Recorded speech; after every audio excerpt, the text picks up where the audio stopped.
Chers amis du Club des Hommes en Noir, très heureux de vous retrouver pour cette nouvelle émission. J'ai d'ailleurs eu la joie d'échanger avec vous en direct mardi dernier. Et je vous remercie de votre mobilisation et de votre attention. C'était une très grande joie de pouvoir non seulement vous présenter le Club des Hommes en Noir, son histoire, la façon dont il fonctionne, mais aussi de répondre à vos questions et à vos attentes. C'est une expérience que nous renouvellerons. Nous sommes déjà... avec poussé par l'équipe technique, nous sommes déjà en train de réfléchir à renouveler cette formule et à l'élargir très certainement. Quand tout sera prêt dans nos esprits, nous vous en ferons part, bien évidemment.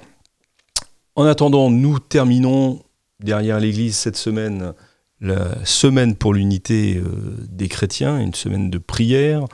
Et nous allons donc aborder cette question en nous interrogeant sur finalement quelle unité pour les chrétiens, quelle unité pour l'Église aujourd'hui.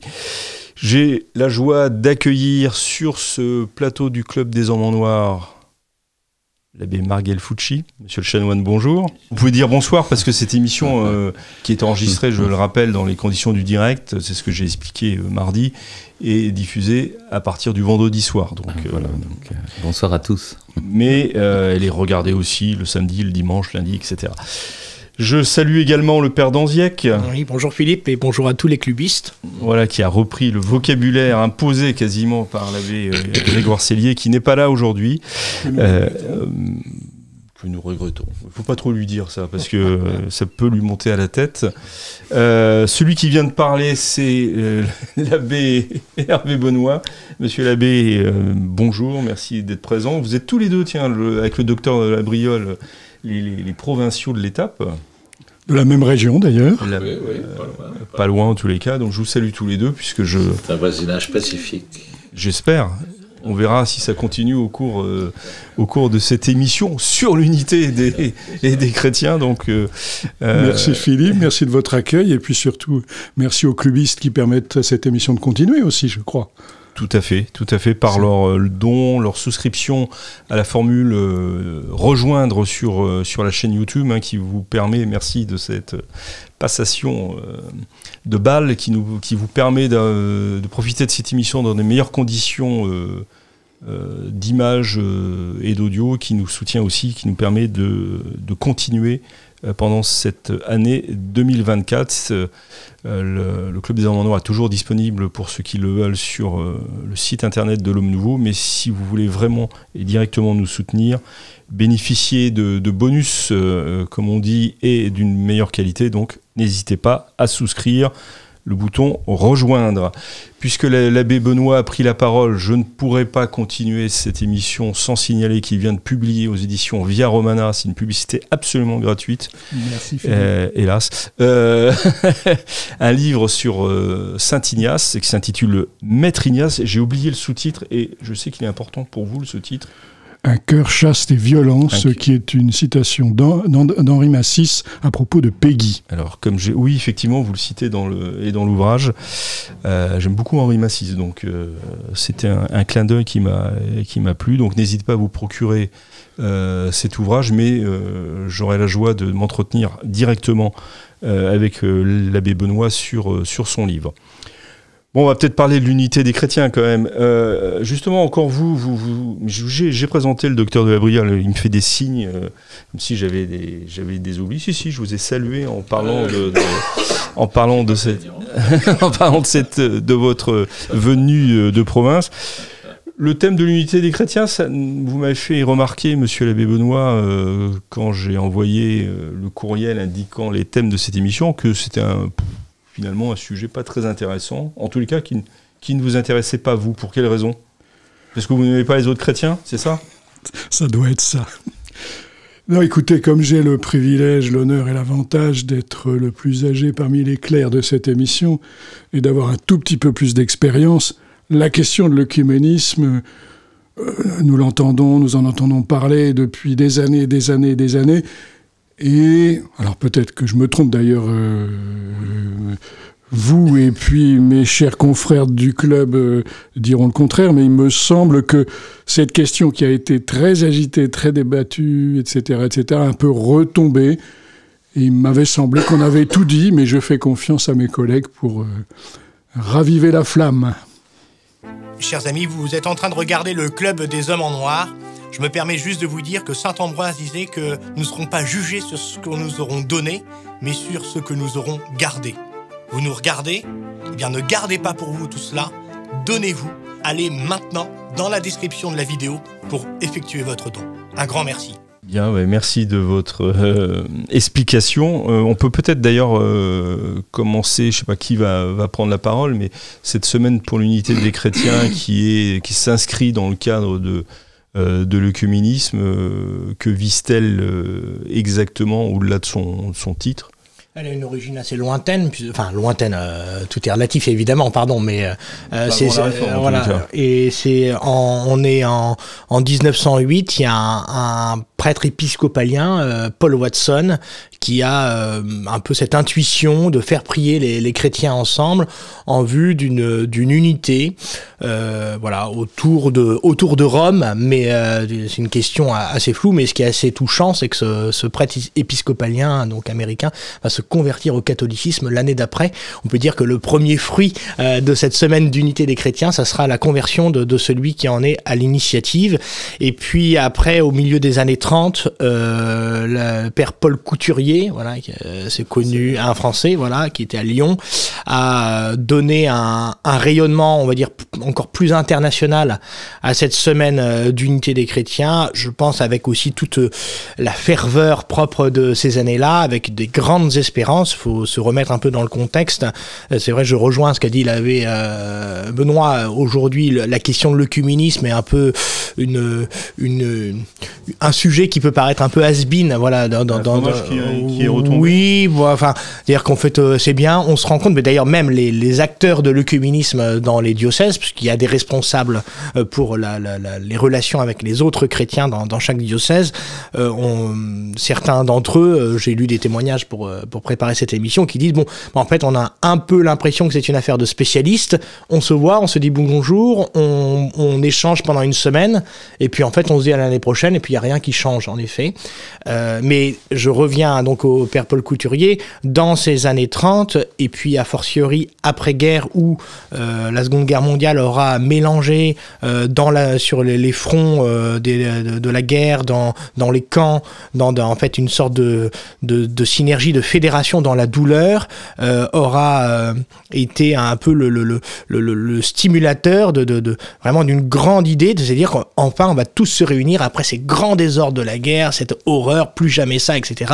Et tous les pays du Rhin, où il y a donc des protestants et des catholiques, vont notamment donc l'Allemagne et puis d'autres pays comme la Suisse, etc., vont être assez ambitieux dans leur désir d'unité, mais je crois aussi pas seulement ambitieux, mais assez rêveurs en fait. Et ils vont croire, alors je ne sonde pas les reins et les cœurs, mais ils vont croire vraiment utopistes même. Oui, voilà, merci, c'est peut-être le mot qui me manquait, utopiste. Et puis après il y a eu donc toute la ferveur conciliaire du Concile Vatican II. Je rappelle la rencontre du pape Paul VI avec Athénagoras, donc le représentant de l'Église orthodoxe. On a vraiment cru une sorte de résorption du grand schisme entre les catholiques et les orthodoxes. Finalement ça n'a pas donné les fruits qu'on pouvait espérer, qui étaient attendus, mais néanmoins je reviens à cette histoire. Je crois que moi j'aurais peut-être parce que je suis plus jeune, peut-être parce que je suis plus candide, plus naïf, que sais-je, mais il me semble que cette unité, si vous voulez, c'est un peu comme d'autres sujets, la paix dans le monde, l'amour, qui sont des sujets qui sont rabattus, rabâchés, etc., au point que certaines fois, en fait, ils deviennent insupportables. Pourtant, cette notion de paix, cette notion d'amour et cette notion d'unité sont des notions qui sont extrêmement importantes et qu'il faut réhabiter, qu'il faut se réapproprier et surtout qu'il ne faut pas mésestimer. Voilà. Donc, je vois que l'abbé Gelfucci est très songeur en vous écoutant peut-être avec attention, mais je vous sens très songeur par rapport à tout ce qui vient d'être dit. Eh bien, le problème est de savoir où on veut aller. Donc on va rentrer dans les problèmes, là. On va rentrer dans le dur. Et si on ne sait pas où on veut aller, ben on parle, on se salue, on se rencontre, et puis on se dit à l'année prochaine. Mais nous sommes d'accord que l'unité est un point capital important. Tout à fait, mais il y a deux unités. Il y a l'unité de dialogue, où on se parle, on se voit, on reconnaît que Jésus est le Messie et qu'il est le Fils de Dieu, vrai Dieu et vrai homme. Ça, c'est l'écuménisme, hein. Le dialogue interreligieux, c'est avec ceux qui ne croient pas en la divinité du Christ. Et donc, si on est là pour simplement se rapprocher, pour parler ensemble, c'est une chose et ça peut durer longtemps. Est-ce que c'est pas déjà mieux que de se taper dessus en permanence? Bien sûr, mais le problème, c'est que c'est le plus petit dénominateur commun. Donc, on va dire vive Jésus. Et puis voilà. Et donc, Jésus, vive le sacrement. Ensuite, la vie quotidienne, le mariage, tout ça, ben, on n'en parle pas, hein, puisqu'on n'est pas d'accord. Et donc, la grâce, la justification, comment est-on en état de grâce, comment aimer Dieu concrètement dans notre vie quotidienne, eh bien, on n'est plus d'accord. En plus, les protestants, par exemple, sont très divisés maintenant. Il y a des protestants historiques, luthériens et réformés, calvinistes, qui sont, par exemple en France, sont devenus une peau de chagrin et se sont unis en l'Église protestante unie de France, en mélangeant les ministères. Et donc, il n'y a pas vraiment de ministres, alors que les luthériens avaient gardé des ministres. Alors on va dire, oui, mais ça, c'est des questions techniques, c'est pas le kérygme, c'est pas l'évangile, c'est pas la bonne nouvelle. Mais si vous voulez, à un moment donné, il faut quand même que des gens nous fassent le catéchisme ou nous disent quelle est la révélation. Et donc, cette deuxième cause finale de l'écuménisme qui serait de se rapprocher sur une parole commune, sur la manière de prier, la manière de vivre, la manière de se marier aussi, par exemple, un exemple assez important dans la vie humaine quand même, eh bien, on n'ose pas aller à cette deuxième cause finale de l'écuménisme, parce que c'est toujours plus lointain, étant donné que vous avez des évangéliques, par exemple, actuellement, qui sont extrêmement stricts sur la morale sexuelle, et puis vous avez l'Église protestante unie de France, qui bénit les couples homosexuels, ou même qui les marie. Oui, bien sûr. Donc constat, désir et bonne chose qu'est l'unité, mais constat de véritables difficultés. Docteur de la Briole, vous vouliez intervenir. Oui, parce que et vous avez l'expérience existe dès lors qu'il y a dans les actes du Concile Vatican II un décret qui en traite. Voilà. Et le titre latin, hein, l'œcuménisme, c'est du grec. Mais le titre latin est parlant. Unitatis redintegratio, c'est-à-dire retour à l'unité. C'est l'idée première. Mais il y a, quand on étudie un peu la rhétorique du Concile, en fait, quelque chose de récurrent, c'est-à-dire qu'il y a des paragraphes qui rappellent de façon impeccable, notamment que l'Église possède elle-même la totalité des voies de salut. Donc là, quand on parle de l'Église, c'est l'Église catholique. L'Église catholique, très bien précisément. entendu, absolument. C'est l'Église catholique en concile. Hein. Elle dit d'elle-même qu'elle a l'intégralité de ce qu'il faut avoir, mais elle dit en même temps que le souhait de l'unité étant ce qu'il est, c'est-à-dire une préconisation christique, hein, faut bien s'en soucier. Et pour s'en soucier, il faut se garder de faire comme avant. Voilà, cette idée que, comme avant, on n'avance pas. Hein. Dans le discours de clôture du Concile, Paul VI dit « L'Église n'a pas dévié, mais elle s'est tournée vers l'homme. » Bon, je ne sais pas si vous faites l'image un peu. Hein. Elle n'a pas dévié, mais elle ne fait pas comme avant. Voilà. Donc, il y a dans le décret sur l'écuménisme l'idée qu'il faut se garder d'aviver tout ce qui divise, hein, sans rien lâcher de ce qui est l'exacte vérité. Bon, et puis après, débrouillez-vous. Dans la pratique, hein, il faut bien concevoir, et le texte l'aborde d'ailleurs assez discrètement, les chrétiens non catholiques ne sont pas des ilotes, ils ont des parents, ils ont des familles, ils ont des mondes, ils ont des mondes à eux. Voilà. Bon, et on ne quitte pas un monde, on le voit, enfin, en ce qui concerne par exemple la conversion d'un judaïsme, on l'a vu ça dans le beau film de Gad Elmaleh, par exemple, pour la famille, c'est l'abomination de la désolation. Et de fait, je ne veux pas vous raconter la fin du film pour ceux qui ne l'ont pas vu. Non, puis c'est pas... Mais voilà, donc en fait, l'idée c'est que ces gens-là, ce ne sont pas des âmes isolées, ce sont des relations, des ce univers. sont des mondes, voilà. Et même. Qui, chez eux, d'une certaine manière, porte ce souci de réintégration. Moi, je veux dire, depuis, j'avais 10 ans quand le concile a commencé, je ne crois pas avoir entendu parler d'une seule conversion du protestantisme au catholicisme. Quant au monde, alors que les orthodoxes, je veux dire, Colosimo, directeur, est devenu orthodoxe, Bertrand Vergely, philosophe intéressant, est devenu orthodoxe. Je veux dire, les esprits, les cerveaux, on va dire, les cerveaux, hein, pourquoi pas, les cerveaux quittent le navire. Voilà, c'est l'inverse qui se passe. Qu'il y a peut-être une... Ah oui, non, alors là, franchement... Que l'abbé Benoît va réagir. Cher docteur, là, je vous arrête tout de suite parce que c'est... Alors, je vais prendre 2 petits exemples tout simples. Un très récent, c'est Pierre Manant, voilà, grand intellectuel français, converti au catholicisme. On parlera de Fabrice Adjadj, le philosophe. Qui était pas protestant ou... Non, mais enfin, il y a des conversions depuis Vatican II. Et pour ceux qui parlent anglais, je renvoie à comment dirais-je, à ce cher monsieur Scott Hahn, et son livre qui s'appelle Rome Sweet Home, oui. Et à l'émission qu'il anime ou qu'anime un de ses amis sur la chaîne de télévision par câble catholique dont j'ai oublié le nom, WTN, qui s'appelle, qui a pris ce nom-là, je crois, Rome Sweet Home, et quelque chose de ce genre-là, et qui, chaque semaine depuis 20 ans, raconte le récit de conversion, en particulier du protestantisme à l'Église. Donc voilà, après on ne peut pas faire de la mathématique, mais les conversions continuent, et elles ont continué après Vatican II, si je peux me permettre, pour vous rassurer. Voilà. Ce ne sont pas des...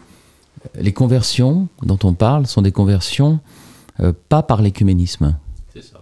Ce sont des conversions... Ça dépend, je suis désolé, ancienne manière. C'est ancienne manière, c'est-à-dire ils reconnaissent que dans le protestantisme, ils n'ont pas tous les moyens de salut. Et le premier écuménisme, et dans Mortalium Animos Pie XI, met les points sur les i par rapport à toutes les réunions qui se faisaient à l'époque, c'est à terme de retrouver l'unité catholique. Et une des grandes réussites, c'est celle de Benoît XVI, où il a réussi à faire un ordinariat, une sorte d'évêché personnel en Angleterre. Pour les anglicans. Pour les anglicans. Et de manière très fine, puisqu'une âme est un monde, et, ils ont gardé certains livres de prière anglicans qui étaient tout à fait compatibles avec l'enseignement catholique, mais ils sont entrés dans cet ordinariat, cette sorte de diocèse personnel, pas forcément territorial, et donc mais comme les anglicans sont quand même des protestants, puisque l'Eucharistie, la messe, n'est pas un sacrifice, il n'est pas propitiatoire, et il n'y a pas de succession apostolique. Léon XIII l'avait défini. Du coup, ils ont été ordonnés prêtres, puisque les prêtres anglicans ne sont pas prêtres. Et les évêques anglicans ont été sacrés évêques s'ils étaient célibataires. Et parmi eux, il y en avait un qui était marié, et il a été ordonné prêtre, parce que dans un geste de bienveillance, malgré qu'ils soient occidentaux, et on leur a permis d'être mariés, puisqu'ils étaient mariés avant le sacerdoce, comme en Orient. Mais il ne pouvait pas devenir évêque. Ça, par contre, on n'accepte pas d'évêque marié. Eh bien, un journaliste lui demandait mais ça ne vous manque pas d'être évêque? Vous êtes prêtre dans l'Église catholique. Et il dit... Social diminue, effectivement. Oui, mais il a dit quelque chose qui, pour l'écuménisme, est une petite pointe quand même. Il a dit « Je préfère sauver mon âme ». Oui, mais c'est-à-dire qu'il considérait que de rester anglican mettait son âme en danger. Ce qui est intéressant, c'est que... Il y a d'ailleurs parmi eux aussi un... Bon, je vais juste la parole. Oui. Je vous la donne dans une seconde, mais peut-être qu'on va dire la même chose finalement. Mais ce qui est intéressant, c'est que... Enfin, intéressant. On a assisté à deux mouvements. C'est que depuis que le pape François est à la tête de l'Église catholique, cet ordinariat, ce mouvement a quand même été stoppé. Globalement, et malgré tout, enfin l'ordinariat existe toujours, mais malgré tout, on a assisté à l'entrée dans l'Église catholique de plusieurs, entre guillemets, évêques, ex-évêques anglicans, et le mouvement, c'est peut-être ce que vous voulez dire, continue. Et je vous laisse la parole maintenant. C'est gentil, merci beaucoup Philippe. Votre grande bonté vous perdra. Votre gentillesse, il faut en profiter. Votre grande bonté vous perdra, oui, Philippe. C'est ce que je crains. Non, je voulais juste effectivement rajouter sur le fait que ça continue, puisque le dernier ancien évêque anglican qui est rentré à la maison, pour traduire le nom du livre de Scott Hahn, c'est un évêque anglican du nord de la Grande-Bretagne et qui est d'origine indienne en plus. Voilà, qui a été un grand prélat et très impliqué dans le mouvement œcuménique, hein, comme le sont tous les prélats anglicans. Hein. Voilà, donc c'est pour dire que les choses, voilà, les conversions continuent. Voilà. La vraie question posée en quelque sorte par l'abbé Guelfouchi, c'est de savoir si elle continue dans le cadre de ce mouvement œcuménique ou au-delà, enfin en dehors. Docteur de la Brioche, je vous vois me regarder avec attention. J'aurais scrupule à oublier le nom du père Michel Viau, qui précisément est tout de même le seul évêque, puisque inspecteur ecclésiastique, évêque, les rangs d'évêques donc, depuis, je crois, le XVIIe siècle, qui soit passé au catholicisme.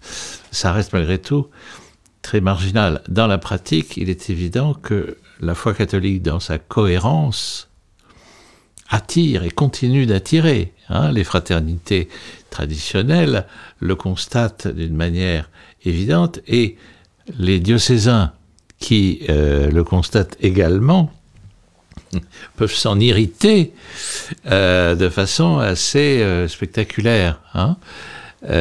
Par rapport au mouvement œcuménique, par rapport à la pensée œcuménique, ou bien on fait prévaloir la vérité, et cette vérité, dans sa complétude, l'Église la revendique, hein, mais en même temps, elle attire à elle tous ceux qui souhaitent s'y joindre. Hein, de même que l'Église ne combat pas les Juifs, elle les attend. Ou les musulmans, elle les attend. Hein, voilà. Donc, l'attraction propre au catholicisme, j'aurais dit intégrale si le terme ne pouvait prêter à polémique, mais le catholicisme, dans sa cohérence globale, continue d'attirer. Et c'est ça ce à quoi nous devons tenir, parce que toutes les formes d'affadissement, qui même, si elles le sont de façon pratique, on n'aborde pas les sujets qui fâchent, on ne conteste pas, on ne rappelle pas l'inconduite de Luther, enfin, etc. Bref, si on essaie d'être un peu urbain, c'est un mouvement qui nous éloigne du souci de la vérité. Vous voyez, il y a un moment de choix entre une priorité à la vérité et une priorité, en quelque sorte, à la pacification. La paix et la vérité oui, quand elles sont bien orientées. Sinon, elles sont en rapport inverse. Benoît, je voudrais renvoyer les clubistes. Je voudrais renvoyer les clubistes au chef-d'œuvre du père Bouillet qui s'appelle « De l'Évangile à l'Église », où il raconte de manière profonde, à travers un itinéraire intellectuel, son propre itinéraire, et où il dit qu'il essaye de faire, et c'est un petit peu le fruit positif, il y a aussi des fruits négatifs. Je partage avec le docteur de la Briole un certain nombre de considérations critiques sur le mouvement œcuménique, mais derrière le mouvement historique, derrière ces failles, il y a ce qu'a rappelé magnifiquement le Père Bouillet, à savoir que lorsque le Saint-Esprit touche des âmes, leur fait connaître le Christ, croire en lui comme le Fils de Dieu qui sauve, etc., la démarche qui conduit un certain nombre d'entre eux, avant ou après le Concile, est une démarche, je dirais, d'accomplissement et d'approfondissement, mais ils n'arrivent pas dans l'Église sans rien. Je veux dire, ce ne sont pas des païens qui arrivent sans rien dans l'Église. Et beaucoup disent, comme le disent un certain nombre de Juifs aussi, ce chemin qu'on appelle conversion, il n'y a pas de reniement de ce qu'ils ont été dans le plus profond de leur relation au Christ. Et dernière chose qu'ajoute le Père Bouillet, c'est que, pour reprendre la parabole de l'enfant prodigue, souvent, dans l'Église, il y a eu une attitude, je dirais, où les catholiques ont pris la place du Père, mais ils ont refusé de tuer le veau gras au retour de l'enfant prodigue. Ils ont fait plutôt la grimace, et ils lui ont fait plutôt des reproches, plutôt que de tuer le veau gras. Voilà, je pense que c'est important de le redire. Alors très rapidement, docteur, je vous laisse répondre, et puis on continue. Même Louis Bouillet, un protestant converti, écrivait dès 65 la décomposition du catholicisme, c'est-à-dire que lui-même, théologien, voyait bien ce qui était en train de se décomposer sous ses yeux. Hein. Oui, mais c'est sans nier le reste. Mais le fort interne, c'est le fort interne ce que vous évoquez là. Pas du tout. On ne peut pas juger du fort interne, mais une abjuration fait partie de la conversion. De renoncer à ses erreurs, mais d'accomplir la foi au Christ dans sa plénitude, alors qu'elle n'est pas dans sa plénitude. Mais on ne part pas de rien. Il y a une vie avant. Il y a une vie avant. Voilà, et dans lequel il y a des richesses. Il y a des richesses qui peuvent être évangéliques. Allez, messieurs, le père Danziec me fait signe qu'il aimerait bien parler. Mais parce que je n'arrête pas de lui faire signe pour le savoir s'il veut parler. Ah oui, donc, je prends la parole quand on me la donne aussi, donc voilà. Pas toujours, ça. Vous n'entendez pas toujours. Faut pas exagérer non plus. Donc, non, il y a quelque chose de moi qui me gêne un peu dans la discussion qu'on vient d'avoir jusqu'à présent, c'est qu'on réfléchit, me semble-t-il, d'abord en termes d'efficacité. Je crois que c'est pas, en fait, l'unité des chrétiens, c'est d'abord en fait l'âme de notre civilisation occidentale, qui est donc imprégné de cette philosophie grecque socratique et ensuite de l'évangile du Christ. C'est d'abord une civilisation qui croit aux vertus du dialogue, c'est-à-dire aux échanges, parce que de ce dialogue accouche la vérité. Donc je crois que d'abord il faut voir ça comme quelque chose de profitable, de pouvoir en effet discuter. J'honore l'intelligence de celui qui est en face de moi, qui est une créature du bon Dieu, même s'il ne partage pas forcément la foi catholique, apostolique et romaine. J'en veux pour preuve notamment la belle figure d'un grand convertisseur d'âme, saint François de Sales, qui s'est efforcé à dialoguer notamment avec le successeur de Calvin, Théodore de Bèze, au péril même de sa vie, puisqu'il s'est donc pour nos auditeurs, nos spectateurs, donc saint François de Sales, clébiste, saint François de Sales, le jour où nous enregistrons, me semble-t-il, dans le Nouvel Ordre. Oui. Tout à fait. Donc Saint François de Sales, évêque de Genève, mais qui n'a jamais pu siéger à Genève, donc prisonnière du calvinisme, et donc qui a siégé à Annecy. Nous sommes à la fin du XVIe siècle, début du XVIIe. Et donc Théodore de Bèze, qui est le successeur immédiat de Calvin, qui règne tout puissant sur la Genève calviniste. Saint François de Sales va essayer de le rencontrer, il va finir par réussir à le rencontrer, il va rentrer dans la ville de Genève en étant donc déguisé, et il va pouvoir discuter avec lui. Et c'est ça qu'il faut chercher, me semble-t-il. Il faut chercher à dialoguer. Après, ça marche ou ça marche pas. Moi, je conviens tout à fait, je ne suis pas non plus absolument sot et naïf. Je constate en effet que la réalité de l'œcuménisme depuis un certain nombre d'années, surtout dans l'enthousiasme après le Concile Vatican II, on a surtout essayé de taire les différences profondes. On a recherché le plus petit dénominateur commun, certes, et tout ça pourquoi en fait? Est-ce que le but c'est vraiment de les gagner au Christ et de cheminer ensemble vraiment vers le Seigneur d'un seul cœur, d'une seule âme? J'en doute un petit peu.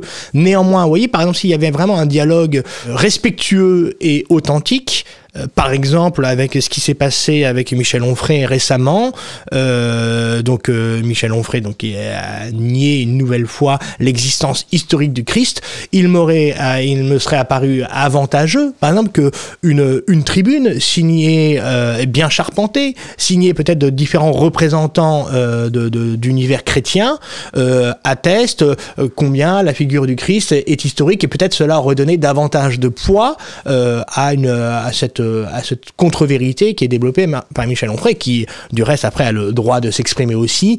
Et petite parenthèse, il y a dans certains univers catholiques, certaines personnes progressistes qui ont sauté sur le fait que Michel Onfray nie la réalité historique du Christ pour dire oui, vous voyez, Michel Onfray qui est accepté un peu par les traditionalistes parce qu'il aime le sacré, il aime le latin, vous voyez bien en fait, voilà ce que c'est. En fait, on a l'impression qu'il ne souhaite pas en fait essayer de gagner l'âme de Michel Onfray aussi à la vérité du Christ, comme s'il se réjouissent, il se frotte les mains en disant voilà, et c'est très bien, et en fait finalement on vous l'avait bien dit, c'est un véritable athée. Peut-être que c'est un véritable athée, mais ça n'empêche pas d'essayer de discuter avec lui d'une façon toujours plus constructive. Voilà. Mais vraiment, je crois aux vertus du dialogue, et ne cherchons pas d'abord à rechercher l'efficacité avant tout. C'est le Seigneur qui convertit les âmes. Voilà. Et je vais rajouter quelque chose à ce qu'a dit le Père Danziel qui me paraît très très intéressant, c'est qu'il y a eu aussi dans le mouvement œcuménique toute une part de exerçons la charité ensemble. Créons des mouvements, des associations, des actions, etc. pour s'occuper des plus pauvres ensemble. Au moins, nous donnerons un témoignage du christianisme, de la foi et du Christ ensemble, au-delà de nos difficultés qui persistent. Et je pense que c'est une branche de l'œcuménisme qu'on a oubliée, peut-être, tellement elle est devenue, alors celle-là, je dirais, normale, que des chrétiens ensemble peut-être qu'elle se mettent au service des pauvres. Peut-être qu'elle s'est aussi très sécularisée, en fait, cette branche pratique active et de la charité. C'est un peu l'impression, je peux me tromper évidemment, non, mais c'est possible aussi. C'est un peu l'impression que j'ai. Est-ce que aussi l'œcuménisme depuis 50, 60 ans n'a pas quand même engendré dans l'esprit de beaucoup de chrétiens, et même peut-être au-delà des cercles chrétiens, beaucoup de confusion d'ordre doctrinal, monsieur l'abbé? Je vous donnerai 2 exemples. Le premier exemple est un exemple concret de discussion, de dialogue, mais qui aboutit. C'est pas seulement on est là pour parler. C'est le document qui s'appelle Baptême, Eucharistie, Ministère, le BEM. Et aussi, vous avez eu le document sur la justification. Et qui a fini, grâce au cardinal Ratzinger, à être une sorte de millefeuille, puisque les protestants disent ça, nous disons ça, ils disent ça, nous disons ça, et en fait la déclaration commune finit par constater qu'on n'est pas d'accord sur la manière dont la grâce nous justifie. Donc c'est un point quand même fondamental. C'est un constat donc de désaccord finalement, cette déclaration. Tout à fait. Et d'ailleurs, ce qui est sous-jacent dans la nouvelle théologie, c'est on peut pécher, et on est en quelque sorte quand même dans l'amitié divine. C'est peccator et justus. Et donc, et le deuxième exemple, et voilà.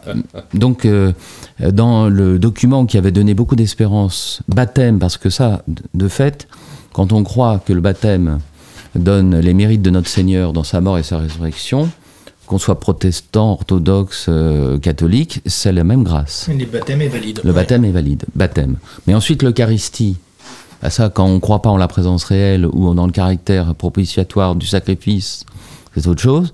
Et puis alors, les évêques courent actuellement paniqués pour avoir des vocations. Seulement, pour avoir un prêtre, il faut croire que la messe est un sacrifice et qu'il n'y a que le prêtre qui peut faire venir Jésus sur l'autel. Donc on peut discuter à perte de vue. Baptême, Eucharistie, ministère. Lorsque les protestants ont fini par accepter des femmes prêtres, ça a pulvérisé la discussion sur le ministère. Et alors, je vous donnerai le deuxième exemple, si je ne suis pas trop long, c'est le mouvement charismatique. Parce que le mouvement charismatique, dans les années 1910, 1900 même, a bénéficié du baptême dans l'Esprit Saint. C'est-à-dire que vous aviez une femme qui était là dans un groupe de discussion avec des presbytériens, des méthodistes, enfin différents, 2-3 mouvements protestants, et tout d'un coup elle est tombée raide, en état de catalepsie, et elle s'est relevée en disant j'ai des fleuves d'eau vive qui coulent dans mon âme. Alors les autres lui ont dit est-ce que nous pourrions avoir cette expérience de l'Esprit Saint? Et pas de problème, donc elle leur a imposé les mains, et ils sont tous tombés dans les pommes, et ils se sont relevés. Et en marge du concile, de ceux qui ont vécu cet Esprit Saint qui sont tombés dans les pommes aussi. Vous avez 2 prêtres qui sont tombés dans les pommes, ils sont relevés, et ça a été à l'origine du repos dans l'esprit et tout cela. Mais l'Esprit Saint, voyez-vous, dans ces cas-là, et je reviens à ma vieille marotte, en matière de mariage et de divorce, c'est-à-dire dans la charité, l'amour et le pardon de Jésus, c'est ma cache. Je n'aurais pas dit ça comme ça, mais effectivement, je suis désolé, mais comme l'heure tourne, il faut quand même que je pose un certain nombre de... C'est juste pour dire que l'abbé Benoît a raison, dans le texte, ces prises de pouvoir sont le décret sur l'écuménisme, exemplaires. L'idée de participer activement dans des associations, des œuvres caritatives, est préconisé comme priorité. Le problème, et il faut, pardonnez-moi, être suffisamment géronte pour l'avoir connu, à l'époque, dans les années 70, ce que disait Monseigneur Redin, le président du Secours catholique, voilà, disait « Tous mes jeunes deviennent gauchistes ». C'est-à-dire qu'il y a eu à l'époque une politisation massive qui était présente, mais qui finalement a étouffé tout cet aspect de christianisation partagée. Pour finalement ce mouvement a été œcuménique parce que les pasteurs de l'époque ont dû dire la même chose. Oui, mais les jeunes sont partis ailleurs, là où d'une certaine manière l'histoire se faisait. Alors si vous voulez bien qu'on revienne quand même à notre sujet, j'ai quand même 2 questions encore à vous poser. J'aimerais bien avoir quelques avis rapides. La première, c'est que récemment, il y a des évêques orthodoxes qui ont fait savoir que après Fiducia Supplicans, il serait quand même assez difficile de continuer le dialogue œcuménique. Donc s'il y avait une réaction ou un avis... Sur la sexualité. Voilà, oui. De toute façon, dans le monde orthodoxe, les choses sont parfois très claires. Je vais vous donner une petite citation. Rapide. Oui, très très rapide. Il s'agit d'une des personnalités montantes du patriarcat de Moscou, le métropolite Tikhon Shekhounov, excusez-moi pour la prononciation. Voilà son point de vue sur l'Église catholique. Les catholiques ne constituent pas une Église, et pour tout dire, ce ne sont même pas des chrétiens, parce qu'il n'y a pas de christianisme sans Église. Alors, je sais... Pour le coup, sur le fait qu'il n'y a pas de christianisme sans église. Là, vous avez eu peur, hein? Oui, j'ai eu très très peur. Mais voilà, c'est pour vous dire l'état d'esprit d'un certain nombre d'orthodoxes. Ils n'ont pas attendu machin chouette fiducians, là. Fiducia Supplicans. Fiducia, ils n'ont pas attendu ce document. Non, mais ça n'arrange pas les choses. Non, je suis d'accord, mais enfin... Alors, on ne va pas se cacher derrière son petit doigt. Oui, non plus, mais derrière le fait qu'il y a un certain nombre, que ce soit dans le monde évangéliste ou dans le monde orthodoxe, de gens qui n'ont pas ce souci du tout. Voilà, donc c'est un souci catholique finalement. Oui. Pas forcément, mais... Il me semble qu'on peut pas espérer que notamment ce texte Fiducia Supplicans favorise une forme facilite la relation avec les églises orthodoxes, quand déjà c'est un sujet de division au sein de l'église catholique. Et il me semble que là-dessus, puisqu'on parle de l'unité des chrétiens, un des véritables enjeux déjà de l'œcuménisme, c'est déjà que en son sein, l'église catholique, apostolique et romaine apprenne à ses membres à vivre comme des frères. Voilà. Vous voulez ma dernière question, pardon. Justement, je vais dire juste une seconde. Donc, de toute façon, le problème est réglé puisque la déclaration d'Abu Dhabi établit que le bon Dieu veut la diversité des religions. Alors, l'écuménisme, désavouant le bon Dieu, là, faut quand même le faire, quoi. Donc effectivement, c'est fini, puisque la diversité est voulue d'en haut.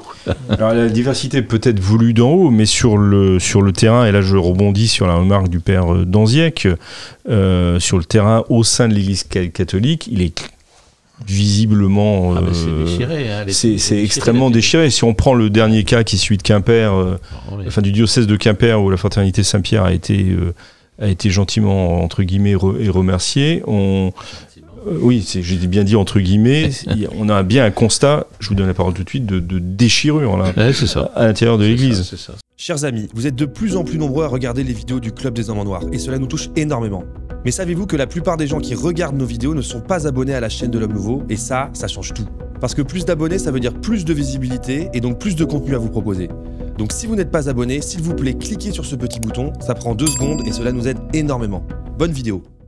Ce qui nous amène à réfléchir sur quel est le sens de l'unité, sur quoi faisons-nous l'unité. Et en fait, est-ce qu'on fait l'unité sur la foi, ou est-ce qu'on fait sur l'unité, pardon de cette formule, mais est-ce qu'on fait l'unité sur l'unité telle qu'elle a été décrétée, donc c'est-à-dire l'unité sur l'uniformité. Voilà, donc je crois que ça c'est un vrai sujet, d'autant plus que je reviens sur la question du dialogue. Vous voyez, moi je suis très sensible au fait que dans mes relations avec mes confrères diocésains, nous venons d'univers différents, nous avons eu certaines fois des enfances différentes, des priorités pastorales qui nous ont été enseignées d'une façon différente, etc. Et je trouve que de ces discussions avec mes confrères qui ne célèbrent pas forcément dans le même rite que moi, parce que moi je célèbre donc la messe de Saint Pie V, mais ou qui n'ont pas forcément une incarnation pastorale, une organisation paroissiale à peu près semblable à la mienne, pour différentes raisons, je trouve que ces discussions sont assez intéressantes parce que ça me renvoie certaines fois à certaines de mes limites et en même temps ça me conforte dans certaines de mes positions, voyez. Mais là, avec mes confrères, il y a des discussions libres, franches, cordiales, habitées par la charité et une forme de bienveillance, et j'en rends grâce au Seigneur.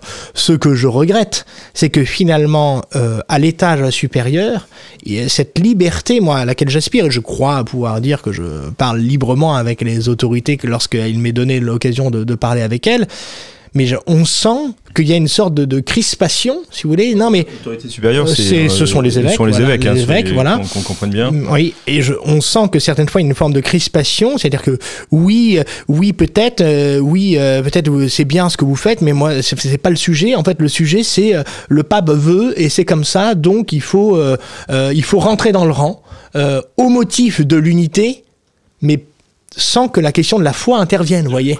Oui, au motif de la communion, merci.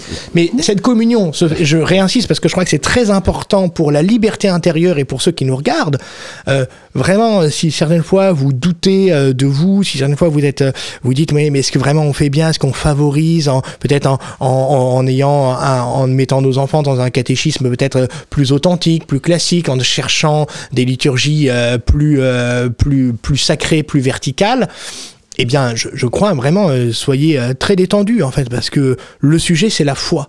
Et si vous avez la foi, cette foi qui est donnée par l'Église et qui est très définie tout simplement, enfin, c'est-à-dire que c'est le credo, eh bien, vous n'allez pas vous excuser de ce que vous êtes. Voilà. Et moi, je ne tiens pas du tout à m'excuser de ce que je suis. Voilà. Je crois que c'est très important. C'est pas du tout ce que je vous demandais. Merci beaucoup. Malheureusement, il faut que cette émission se termine. Je vois qu'il y en a 2 qui ont bien pris la parole. Allez, je vais faire une exception. Je vous donne la parole d'abord, monsieur l'abbé Benoît, mais très rapidement. On terminera par vous, monsieur l'abbé Gelfucci, mais encore plus rapidement, parce que vous aimez quand même un petit peu vous étendre. Qu'est-ce que vous voulez dire ? Je me permets juste une espèce de conclusion, parce qu'en fait, derrière le mot œcuménisme, il y a beaucoup de sens différents. Il y a le principe de l'unité que rappelait le père Danziec au début. Il y a le mouvement historique. Il y a l'attitude morale de conversion personnelle qui est nécessaire pour que l'unité se fasse. Et puis, ce auquel on a pu aussi penser et ce qu'on a pu critiquer, c'est que c'est devenu parfois aussi un slogan. C'est-à-dire quelque chose qui rend moins intelligent et moins dans la foi. Voilà.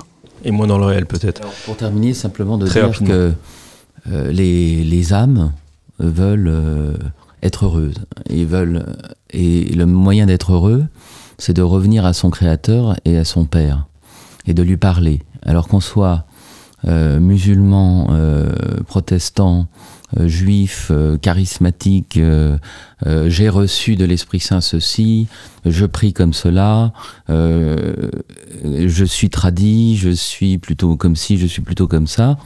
Le problème, ça sera, à travers cette prière personnelle, est-ce qu'on va vraiment rencontrer le vrai Dieu et ce qu'il a vraiment dit? Et c'est une des raisons pour laquelle, dans le chemin de salut, des gens peuvent se sauver dans l'ignorance invincible, mais il n'y a rien de plus beau, comme disait le bienheureux Carlo Acutis, de rencontrer Dieu sur terre dans la Sainte Eucharistie. Donc, il est beau d'être catholique et d'avoir tous les moyens de salut. Merci beaucoup, monsieur l'abbé. Merci à tous de vos apports et de votre regard sur ce sujet, ce vaste sujet de l'œcuménisme, de l'unité des chrétiens. Nous nous retrouvons, j'espère, la semaine prochaine pour une nouvelle émission, un nouveau thème. Je l'ai déjà annoncé lors du direct, donc il n'y aura pas de grandes surprises. Nous parlerons là aussi d'un vaste sujet qui est l'enfer. Donc ne manquez pas ce rendez-vous. N'hésitez pas, si vous ne l'avez pas fait, à vous inscrire sur la chaîne YouTube pour bénéficier de meilleure qualité de cette émission et des bonus. Le bouton rejoindre.